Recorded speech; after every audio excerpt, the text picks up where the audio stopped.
창세기 45장 4절로부터 8절까지의 말씀을 함께 읽으시겠습니다. 요셉이 형들에게 이르되 내게로 가까이 오소서. 그들이 가까이 가니 이르되 나는 당신들의 아우 요셉이니 당신들이 애굽의 판자라.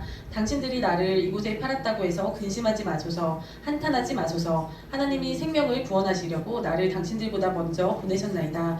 이 땅에 2년 동안 흉년이 들었으나 아직 5년은 밭갈이도 못하고 추수도 못하였지라. 하나님이 큰 구원으로 당신들의 생명을 보존하고 당신들의 후손을 세상에 두시려고 나를 당신들보다 먼저 보내셨나니 그런즉 나를 이리로 보낸 이는 당신들이 아니요 하나님이시라. 하나님이 나를 바로에게 아버지로 삼으시고 그 온 집의 주로 삼으시며 애굽 온 땅의 통치자로 삼으셨나이다. 아멘. 제가 날마다는 아닌데 가끔 가다가 이제 잠자리에 들기 전에 아이들과 함께 둘러 앉아가지고 아주 간단한 예배를 드리고 자는 날이 있습니다. 근데 지난주에도 애들이 너무 자주 아픈 거예요. 그래가지고 같이 우리 예배 드리면서 하나님 앞에 건강하게 해달라고 기도 좀 드리자 하고 이제 애들하고 뭐 이렇게 예배를 간단하게 드리고 기도를 했어요. 근데 기도를 그렇게 드리고 나서 바로 다음 날부터 아이들이 아프기 시작하는 겁니다. 그래서 둘째가 먼저 막 감기가 걸려서 열이 나고 하더니 이제 한 이틀이 지나고 나서는 이제 첫째도 옮아가지고 같이 막 아픈 거예요. 그래서 제가 참 마음이 그렇더라고요. 왜 하필이면 참 애들하고 특별히 건강하게 해주세요 라고 기도를 드리자마자 왜 기도가 반대로 응답이 되어가지고 아프기 시작하는 걸까. 그래가지고 참 이상하다. 하나님 왜 그 기도를 드리자마자 이렇게 애들이 아픈가요? 그런 생각을 했는데 참 이렇게 생각을 하다 보니까 또 그냥 제 생각에 그런 생각이 들더라고요. 아, 이게 우리가 막 건강해져라 하고 막 수리수리 마수리 건강해져라 뿅 하고 건강해지는 게 아니라 건강해지는 과정이 있구나 이런 생각이 드는 거예요. 그래서 이 뭐 삐뽀삐뽀 119라는 조금 엄마들 사이에 유명한 책을 지은 이제 소아과 선생님이 있는데 그 소아과 선생님이 최근에 유튜브 방송에서 그런 얘기를 하는 거예요. 요즘에 아이들이 코로나가 지나고 나서 더 많이 엄청 아프대요. 뭐 구내염이 걸렸다가 나으면 수족구가 걸렸다가 나으면 또 뭐 감기가 걸렸다가 나으면 후두염이 걸리고 계속 그런다는 거예요. 그래서 우리 집 애들뿐만 아니라 다들 그러니까 너무 걱정하지 말라 뭐 이런 영상을 올렸더라고요. 그러니까 이 코로나 한 2, 3년 동안에 막 너무 극도로 조심을 하고 마스크를 쓰고 막 손을 씻고 막 접촉을 서로 안 하고 이러다 보니까 애들이 응당 자연스럽게 걸렸어야 되는 그 사소한 질병들을 안 걸리고 2, 3년 동안 넘어갔다는 거예요. 코로나 빼고는. 근데 사람이 막 이렇게 서로 막 많은 사람들이 모여서 이렇게 살다 보면은 그 흔한 바이러스들을 다 겪고 지나가야지 된대요. 한 번씩 다 겪고 지나가야지 우리 몸에 항체가 생겨가지고 이제 그런 질병들이 또 바이러스가 들어와도 그거를 우리 몸에서 이겨낼 수 있는 면역력이 생긴다고 그런 얘기를 하는 거예요. 그래서 그동안 코로나 시기 2, 3년 동안 안 걸렸던 그런 우리 주변에 일상 주변에 많이 흔하게 있는 그런 바이러스들이 이제 막 애들이 걸리기 시작을 하는 거다. 그래서 앞으로 뭐 한 1년 정도는 계속 그런 병이 자주 걸릴 수밖에 없으니까 어머니들 너무 걱정하지 마시라고 이런 얘기를 하더라고요. 그래서 그런 얘기를 들으면서 참 저도 제 어린 시절을 생각해보면 어릴 때는 많이 아팠던 것 같아요. 감기도 많이 걸리고 자주 막 또 열도 나가지고 막 엄마가 또 물수건을 해서 막 이마를 닦아주고 밤에 뭐 막 이런 기억들이 다들 있으시잖아요. 그러니까 어린 시절에 그렇게 자주 막 그 잔병 치레를 해가면서 우리가 이제 어른이 되면서 이제 그런 사사로운 질병들을 이겨나갈 수 있는 이제 건강한 몸이 되는 거더라고요. 그래서 제가 지금은 어른이 되고 나니까 이제 뭐 1년에 거의 한두 번 감기를 거의 뭐 한 번도 안 치르고 지나갈 정도로 나름대로 조금 건강한 몸이 됐거든요. 그러니까 그런 걸 보면 이게 참 우리가 뭐 하나님한테 건강하게 해주세요 하고 기도를 드리면 뿅 하고 무슨 마법처럼 바로 건강한 몸으로 샥 변할 것 같지만 그게 아니구나. 이렇게 병에 걸리고 낫고 항체가 생기고 면역력이 생기고 이런 과정을 밟아가면서 건강한 이제 사람으로 성장해 가는 거구나 그런 생각이 들었습니다. 그래서 이게 이 건강의 문제뿐만 아니라 모든 일에서 다 마찬가지인 것 같아요. 우리는 하나님 앞에 참 당장 뭐가 이루어지게 해달라고 기도를 드리지 않습니까? 뭐 예를 들면 하나님 어디서 하늘에서 10억이 뚝 떨어지게 해주세요. 막 부자가 되게 해주세요. 막 어떤 뭐 유명한 어떤 자리로 가게 해주세요. 뭐 좋은 회사에 취직되게 해주세요. 막 이런 기도들을 드리지만 그것이 그냥 마법처럼 샥 하고 뿅 하고 일어나는 것이 아니라 하나님께서는 그만한 그릇으로 우리를 빚어 가시면서 우리를 그렇게 만들어 가시면서 그 복을 주시는 것입니다. 그래서 참 기도를 할 때도 와 엄청난 부자가 되게 해주세요라고 기도를 드리면 또 그만한 각오를 해야 되는 것 같아요. 그 엄청난 부를 감당할 수 있는 정도의 사람이 되기까지 그거에 담을 수 있는 그릇이 되기까지 얼마나 내가 그 과정을 거쳐야 되고 참 그 훈련을 받아야 될까 그런 각오까지 하고 기도를 해야 되는 게 아닐까 싶은 생각도 들더라고요. 그래서 참 우리가 오늘은 방금 읽으신 본문의 말씀 중에 창세기에 나오는 요셉을 조금 찬찬히 한번 살펴보고자 합니다. 왜냐하면 성경에 나오는 모든 하나님이 쓰신 인물들이 다 과정이 있었어요. 훈련 없이 쓰임받은 사람이 정말 단 한 사람도 없지만 그 중에서 참 우리가 요셉이라는 사람이 참 쉽게 머리에 딱 떠오르더라고요. 이 요셉이 참 그 10대 시절, 소년 시절까지 철없는 철부지, 부잣집 그냥 막내 도련님이었습니다. 물론 밑에 베냐민이라는 동생이 있었지만 참 그 아버지 야곱의 사랑을 듬뿍 받고 자란 그냥 부잣집의 철없는 도련님이었어요. 그러다 보니까 이 요셉이 너무 눈치가 없는 거예요. 그래서 17살 정도 나이가 되면 안 그럴 법도 한데 17살 정도 나이가 돼서 막 자기 형들이 뭔가 잘못을 저지르면은 아빠한테 뽀로로 달려가가지고 아빠한테 고자질을 막 하는 거예요. 이 정도의 사람이었습니다. 그리고 또 어느 날은 요셉이 꿈을 꿨는데 막 형님들 벽집단들이 자기 곡식단한테 막 절을 하는 꿈을 꾼 거예요. 그러면 요셉이 참 그 꿈의 해석이 뻔한데 그 꿈의 내용을 형한테 말하면 형들이 다 기분 나빠할 게 뻔한데도 눈치도 없이 그걸 형들한테 막 가서 그걸 또 얘기를 하면서 막 자랑을 하는 거예요. 그랬더니 형들이 안 그래도 아버지의 사랑을 다 뺏겨서 배가 아파 죽겠는데 쌤이 나는데 이 요셉이 자기 그런 꿈 얘기까지 하니까 야 너는 그러면 우리가 네 종이 될 거란 말이냐? 네가 우리들의 왕이 된다는 그런 말이냐? 하면서 굉장히 기분이 나빠합니다.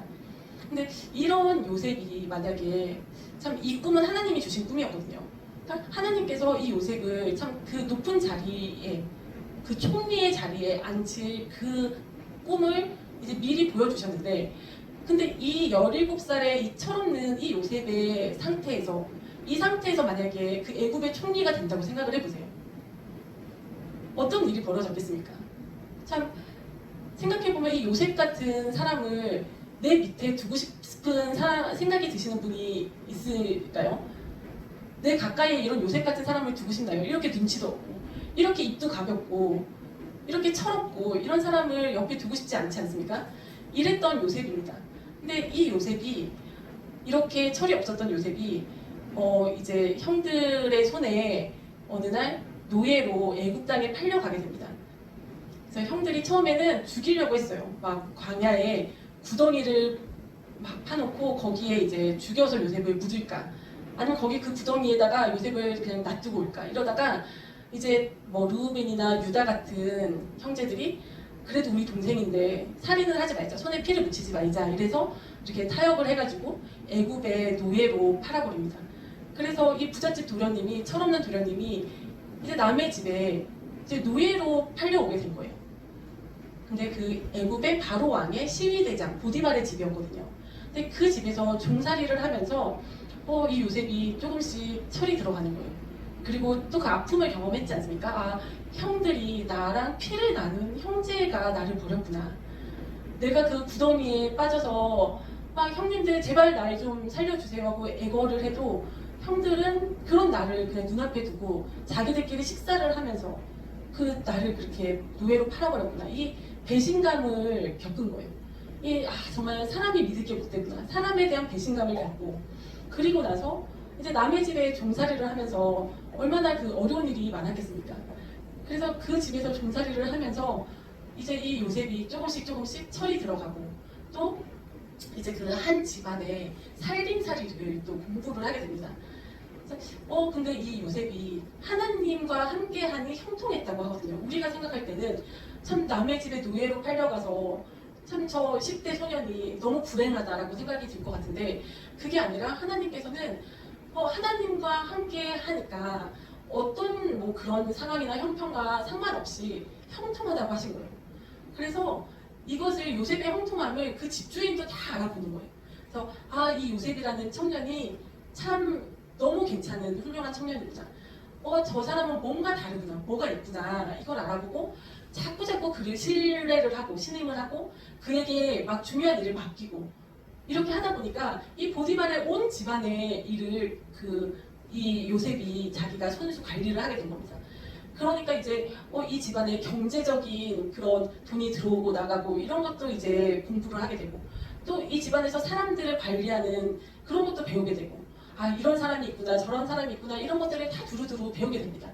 그런데 여기서 이제 이 요셉의 고난이 끝나는 것이 아니라 하나님께서는 아직도 갈 길이 남으신 거예요. 이 요셉을 애굽의 국무총리로 만들기까지는 이 한 집안의 그 가정의 그 사무만 다룰 줄 아는 그런 사람으로는 부족하신 거예요. 그래서 어떤 일이 또 벌어지냐면 이 보디발의 아내가 요셉을 유혹을 하게 됩니다. 근데 다 아시는 것처럼 이 요셉이 내가 어떻게 하나님 앞에서 범죄하랴 하면서 그 욕을 뿌리치지 않습니까? 근데 이 일로 인해서 이제 화가 난 이 보디발의 아내가 이제 요셉한테 그 누명을 뒤집어 씌워서 요셉이 옥에 갇히게 됩니다. 근데 이 얘기를 봐도 요셉이 이때도 참 많이 성장했구나 이걸 알 수가 있습니다.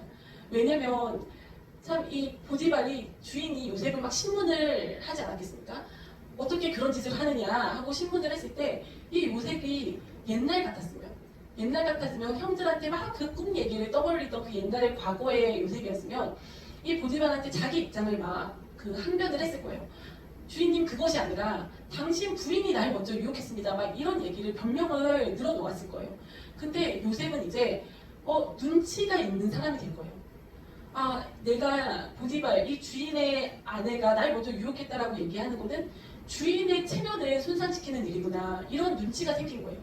그러니까 보디발도 근데 알았어요. 보디발도 이 요셉이 잘못을 먼저 한 게 아니라 자기 부인이 문제가 있는 여자라는 걸 알고 있었어요. 그거를 알았기 때문에 이 요셉을 죽이지 않고 자기 집에 있는 옥에다 가둔 거예요. 그리고 또 요셉이 감옥에 있을 때 또 술 맡은 관원장과 떡 맡은 관원장이 그 옥에 갇혔을 때 요셉한테 그들을 잘 시 좀 들어주라고 요셉한테 그 일을 맡기거든요. 이 보디발이. 그런 걸로 봤을 때 이 보디발은 요셉을 믿었던 거예요. 근데 그렇다고 하더라도 만약에 요셉이 당신 부인이 먼저 날 유혹했어 라고 말을 한다면 이 보디발의 체면이 너무 구겨지기 때문에 자신의 그 체면을 위해서 이 요셉을 정말 죽이지 않을 수가 없는 상황인데 요셉이 정말 그 입을 꾹 다물고 자기가 그 누명을 썼지만 변명을 하지 않습니다. 그러니까 이런 거를 봤을 때 이 요셉이 알았던 것 같아요. 견뎌야 되는구나. 그러니까 이 사람이 다 죄성이 있어서 자기가 막 자기 꿈 얘기를 했을 때 형들이 시기하는 그런 경험을 했지 않습니까? 그러니까 이런 거를 사람들한테 먼저 떠벌리면 안 되겠구나. 내 마음속에 담아둬야겠구나. 이런 것도 알았고 또 우리가 때로는 막 너무 사람하고 친해지다 보면 막 흉금 없이 막 내 허물을 막 다 터놓을 때가 있는데 그래서도 안 되는 것 같아요. 왜냐면은 막 너무 흉금 없이 허물을 다 터놓았을 때 관계가 좋을 때는 괜찮은데 관계가 좋을 때는 위로도 받고 뭐 더 친해지고 할 수 있지만 나중에 관계가 틀어졌을 때는 그것을 가지고 나를 공격을 하는 그 무기가 될 수가 있는 것 같습니다. 우리가 그런 경험들을 하지 않습니까? 인간관계 속에서.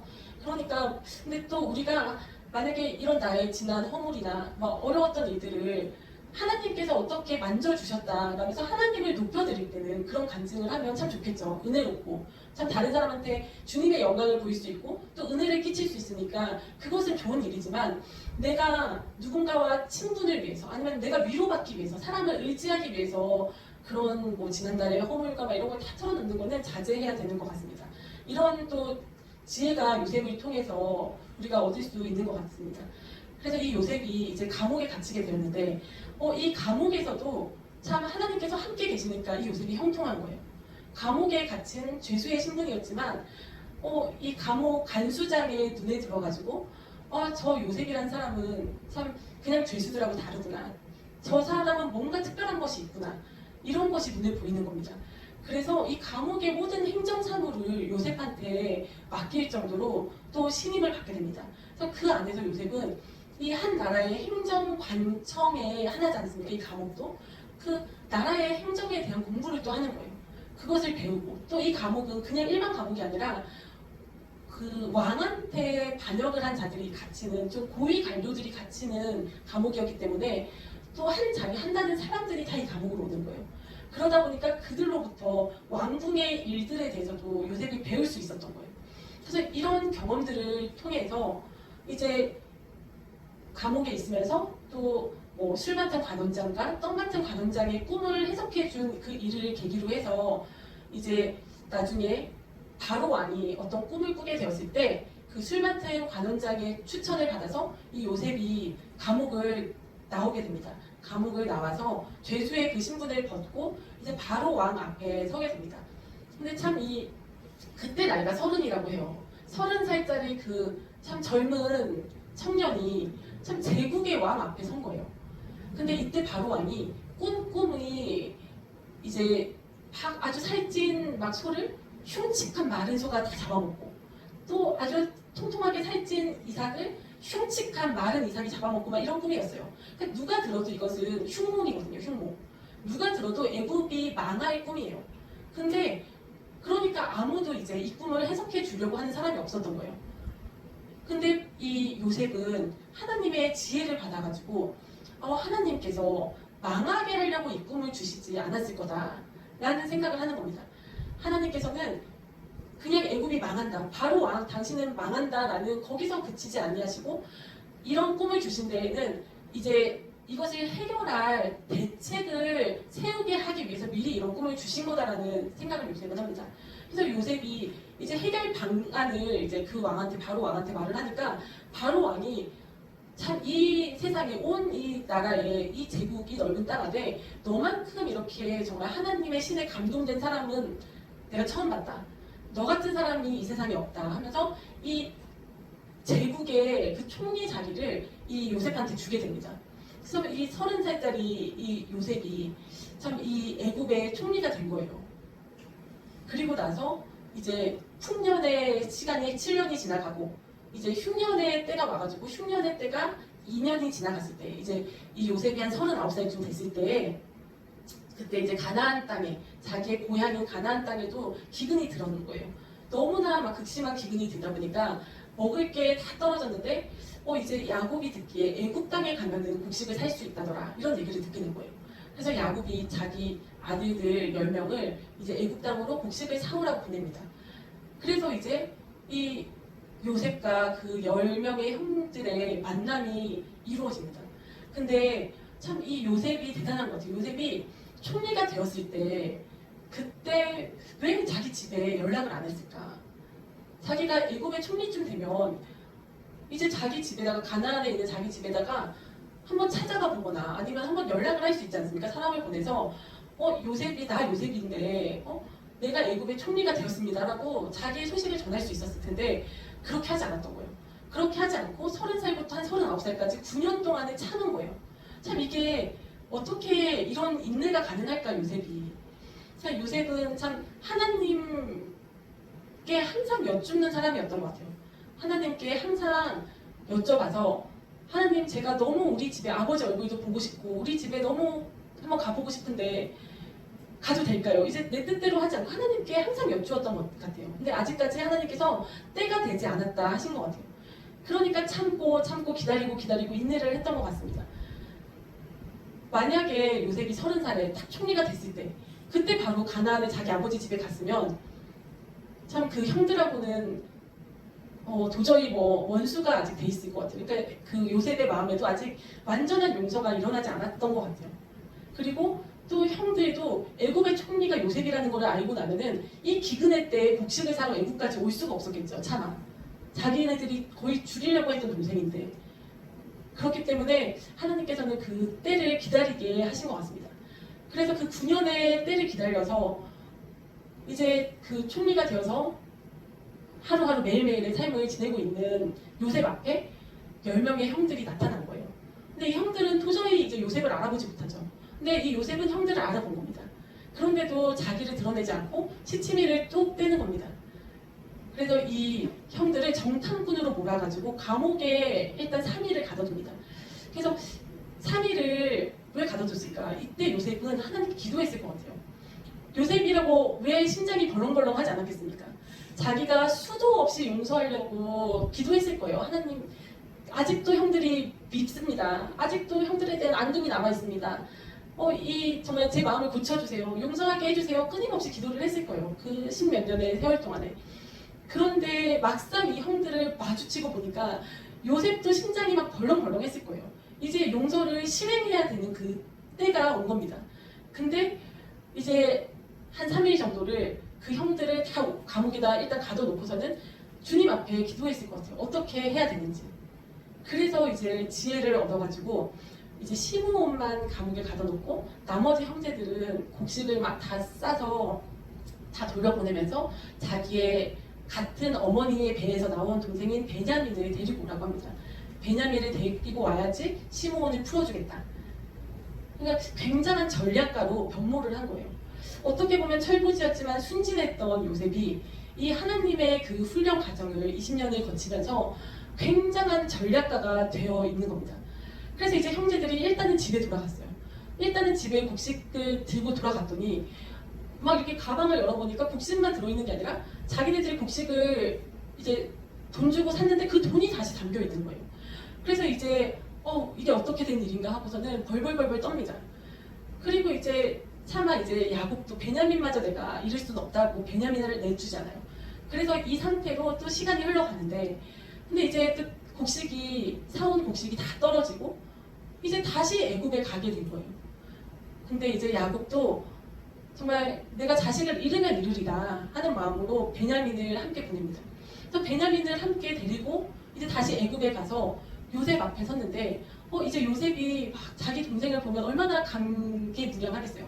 그래서 이제 자기 집에 초대해서 거하게 이제 점심 대접을 합니다. 점심상을 베풀어서 거하게 이제 점심 대접을 하고 나서 이제 곡식을 다 담아가지고 가방에 가득가득 담아서 돌려보내면서 베냐민의 가방에다가 은잔을 숨겨놓습니다. 그리고서는 그들이 이제 집으로 가는 길에 부활을 시켜가지고 그들을 쫓아가기 위해서 이제 그 은잔이 가방에서 발견되는 잔은 잡아오라고 했다. 이렇게 해가지고 베냐민을 다시 잡아옵니다. 근데 그 왜 그랬을까? 요셉이 형들을 두고 본 것 같아요. 형들이 어떻게 하나. 그리고 만약에 나한테 한 것처럼 베냐민을 또 미워하고 베냐민을 질투하고 베냐민을 또 버린다면 베냐민만 걷어서 자기가 베냐민만 거둘 생각도 했을 것 같아요. 근데 이때 유다가 자기가 나서가지고 이 베냐민은 우리 아버지한테 정말 하나밖에 없는 아들이다. 정말 이 베냐민이 죽으면 아버지도 돌아가시게 돼 있다. 그 생명이 연결이 서로 돼 있다 하면서 이 베냐민을 정말 내가 지키겠다고 아버지와 정말 내가 약속을 했다. 차라리 나를 잡아가라. 내가 평생 종로로서 종이 되겠다. 이 베냐민을 풀어달라. 이렇게 유다가 간청을 합니다. 그래서 이 유다의 간청을 듣고 이제 요셉도 이제 형들에 대한 시험을 해본 거죠. 형들을 떠본 거죠. 형들도 변했구나. 이 20년의 세월 동안 나도 변했지만 형들도 변했구나. 그 20년 전에 나를 죽이려고 하고 나를 팔아먹었던 그 형들이 아니구나. 이걸 알게 된 거예요. 그래서 우리가 참 어떤 갈등이 있을 때 나는 참 하나님의 은혜로 용서를 했어요. 근데 나는 용서했지만 상대방은 아닐 수도 있잖아요. 근데 내가 막 마음이 앞서가지고 그를 찾아가서 나는 용서했다라고 했을 때 그 상대방은 무슨 소리냐 할 수 있잖아요. 무슨 소리냐, 나 잘못한 것도 없는데 무슨 네가 나를 용서하냐 할 수도 있지 않습니까? 근데 요셉은 그렇기 때문에 이 상대방들도 변할 때까지 기다린 거예요. 근데 요셉도 다 알았는지는 모르겠어요. 하나님께서 기다리게 하셨겠죠. 하나님께서 그 때가 될 때까지 기다리게 하셨던 것 같아요. 그래서 요셉이 이제 이 형들과의 참 이 재회를 정말 진정한 재회를 하고 형들과 참 서로 그 앙금을 털어내고 서로를 용서하고 서로를 다시 부둥켜 안으면서 요셉이 깨달은 거예요. 나를 이 애굽 땅에 보낸 이는 형들이 아니구나.